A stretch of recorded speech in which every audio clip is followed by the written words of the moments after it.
A black woman stepped into Halston Drive Motors and was instantly treated like she had walked into the wrong world. It was a muggy Thursday in Ashford Hill, Virginia, the kind of day where heat clings to your neck and even the wind feels lazy. Naomi Trent wore a loose olive tee, sun-faded jeans, and worn sandals that slapped the showroom tiles like tiny warnings. Her hair was in a casual puff, and a canvas bag hung from one shoulder. She looked like someone running errands, not someone ready to drop $60K, and that's all it took.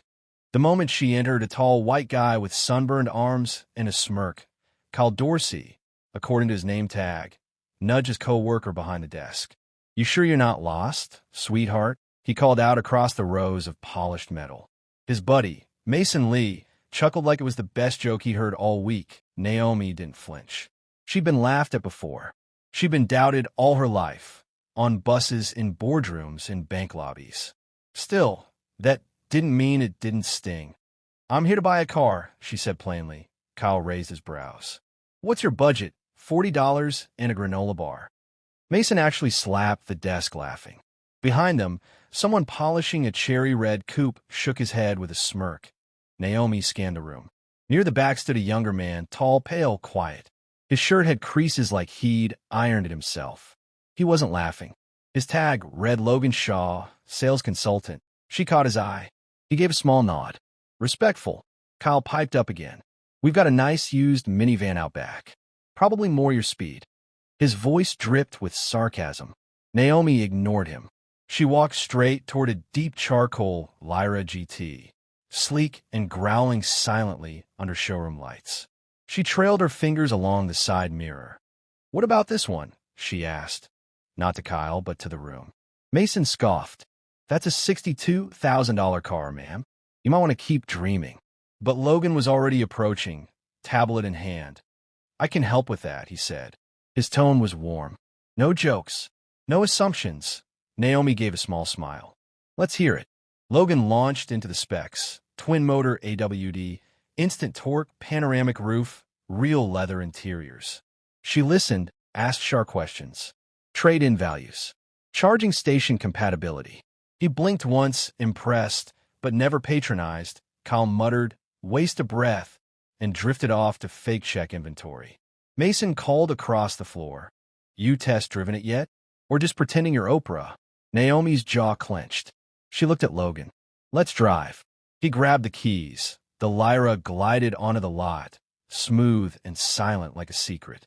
Naomi pressed the accelerator, and it pushed them back in their seats. "Now that's what I'm talking about," she said.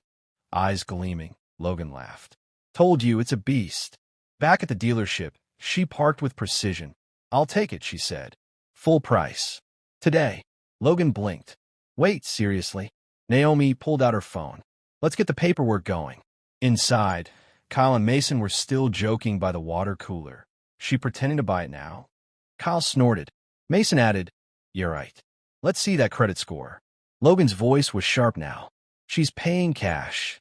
That shut them up for half a second. Naomi dropped her canvas bag on the counter, pulled out a slim black wallet, and handed over a debit card. "Add the solar charging add-on," she said, calm as a lake. Kyle leaned in. "You sure that card's not going to bounce?" She didn't answer him. She didn't need to. Logan ran the card. The screen blinked green. "Approved." Kyle's smirk died. Mason's jaw hung just open enough to let it fly in. But then Kyle muttered, "Probably stole it." Naomi froze. She turned.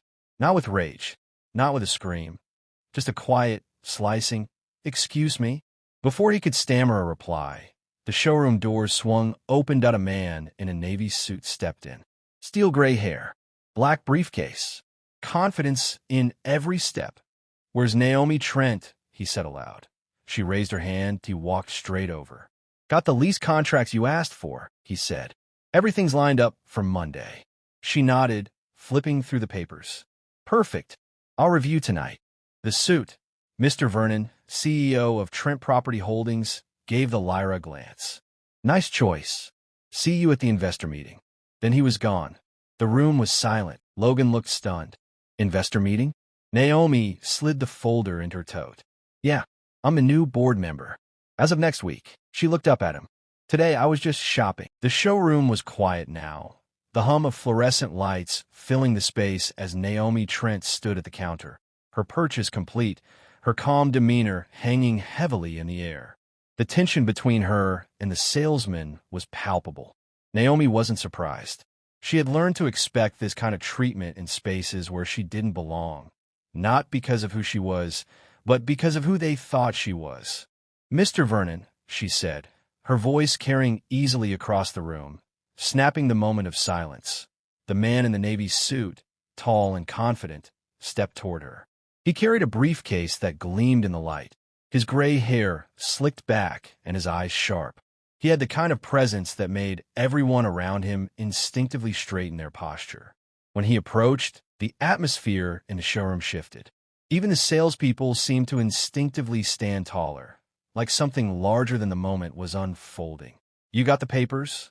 Naomi asked, tilting her head slightly as she pulled the folder from her BAG.MR. Vernon nodded, handing her a stack of documents. "Everything's set for Monday. You'll sign at the investor meeting. It's all in order." Naomi took the folder, her fingers brushing against his. It was a simple exchange, but one filled with unspoken understanding. This was no longer just about buying a car. This was about making a statement. Naomi wasn't just here to pick a vehicle. She was here to show that she was no longer the person they could underestimate. She flipped through the papers, checking the contents with a practiced eye, not missing a single detail. "Perfect," she said softly, before tucking the folder back into her bag. "I'll review this tonight. See you Monday." "Looking forward to it," Mr. Vernon said with a nod, his voice warm but professional. Before he walked out the door, he glanced over at the Lyra GT, the car Naomi had just purchased, parked under the fluorescent lights. "Nice choice," he said, almost as an afterthought, as if to affirm that Naomi's taste, her decision, was exactly as it should be. He turned on his heel and left, the doors clicking shut behind him. The silence that followed felt heavier than before. The tension from earlier hung in the air, but now it was mixed with confusion and a strange sense of respect. Naomi had just walked in here, faced mockery and doubt, and walked out victorious, not only in securing her car, but in a way that left everyone around her questioning everything they thought they knew. Kyle Dorsey, who had made the most of the sarcastic remarks earlier, opened his mouth to say something, but Naomi didn't give him the chance. She turned to Logan Shaw, the young salesman who had treated her with nothing but respect from the start. "I'll take the car," Naomi said, her voice firm and unyielding. "Full price. Today." Logan's eyes widened. He hadn't expected it. He had expected a back-and-forth negotiation, some haggling, even some hesitation. But Naomi had made up her mind, and her decision was as final as it was powerful. "Wait, seriously?" Logan asked, blinking as if trying to process the information. Naomi didn't flinch. "Yeah, I'm serious. Let's get the paperwork rolling." Behind them, Kyle's voice muttered under his breath. "She's probably just pretending." Mason Lee, trying to salvage what little dignity was left, threw in, "Sure, let's see that credit score." Naomi ignored them both. She reached into her bag, pulled out her black wallet, and handed over a sleek debit card. Kyle leaned in, his voice dripping with a mix of doubt and condescension.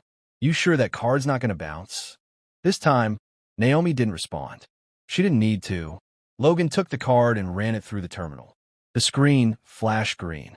Approved. For a moment, there was nothing but the soft buzz of the electronics and the awkward shuffle of feet on tile. Then the realization hit them. Naomi Trent was no joke. She had money, she had power, and she had the confidence to use both. Kyle and Mason were quiet now. Kyle's smirk had faltered, replaced by an expression of disbelief. Mason simply stared, mouth open, unsure what to do with the new reality he had to face. Naomi didn't waste any more time.